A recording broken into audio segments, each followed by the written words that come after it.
Vi er Nanna, Line, Jonas og Rasmus, og vi vil snakke om begrebet livsstilsmedicin og brugen af det. Og der var en undersøgelse i 1978 til 2003 over 29.000 engelsksprogede medier, som viste, at begrebet blev brugt, altså livsstilsmedicin begrebet, blev brugt 3.171 gange. Og ud af alle de gange der var der 23 forskellige forsøg på at forklare selve begrebet, uden en sådan konkret definition. Så der er faktisk meget stor usikkerhed om begrebet, og det vil Line lige grave lidt dybere ned i.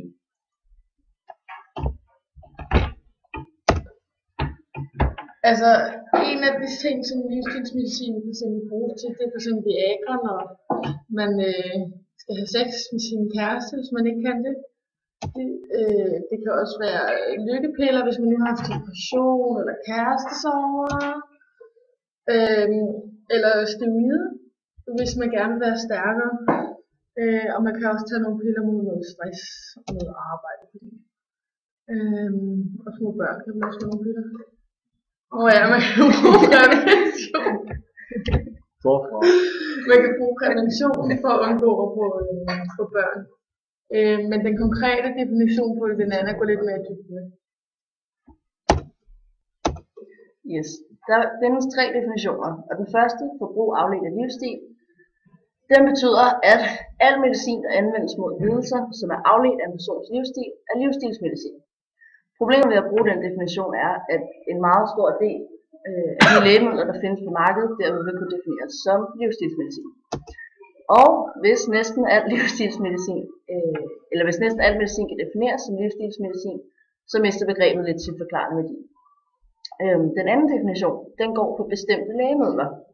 Det vil sige, at man udråber et bestemt lægemiddel som livsstilsmedicin, men ved at gøre det, så kan man diskriminere dem, der bruger lægemidlet mod en reel sygdom, og ikke bare som livsstilsmedicin. Og en anden risiko af det er, at man kan beslutte ikke at yde tilskud til lægemidler, der defineres som livsstilsmedicin. Det vil sige, at folk, der reelt er syge og har brug for den her medicin, de lige pludselig ikke kan få tilskud, fordi nogle andre bruger det som livsstilsmedicin. Den tredje definition, den går på, at det er anvendelsen, der er afgørende. Det vil sige, at der faktisk ikke findes noget medicin, som er livsstilsmedicin i sig selv, men det er anvendelsen af det lægemiddel, der gør det til en livsstilsmedicin. Og livsstilsmedicin, det er lægemidler, som der ud over deres normale virkninger også kan forbedre tilstanden, der ikke betragtes som sygelige. Det vil sige, at hvis individet, der tager medicinen, ikke betragter sig selv som syg, men derimod anvender lægemidler som et led i sin livsstil, så vil lægemidlet være en livsstilsmedicin.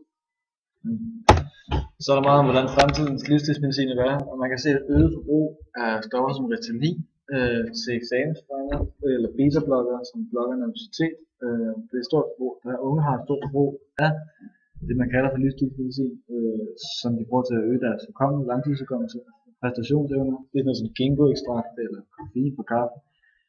Man har lavet et forsøg i et laboratorium, hvor man forsker i menneskets intellekt, og hvordan man kan manipulere med det med en mus, som skulle ind i et rum, hvor der var 2 genstande, der var ukendte for dem. De fik et kvarter. Den ene af dem fik et kvarter til at undersøge genstanden, hvor den ene blev skiftet ud, som den så kunne huske. Og så var en, der kun fik 3,5 minutter, som ikke havde fået noget medicin, som ikke kunne huske de 2 genstande, som lagde ikke mærke til, at der var det samme objekt, så et lille objekt. Og så havde du mus, der havde fået hukommelsesrammer, som på 3,5 minutter lagrede alle indtrykkene i langtidshukommelsen. Det vil sige, at du har en mus her, der bliver en klogmus, og det stof, man så giver til musen som hukommelsesrammer, vil man måske give til det, der er dumme folk med dårlig hukommelse, så de vil indlære hurtigere. Og det vil jo så resultere i folk, der før er dumme, vil have nemmere ved at huske, og på den måde vil kunne blive mere intelligente. Det er et bud på fremtidens livsstilsmedicin.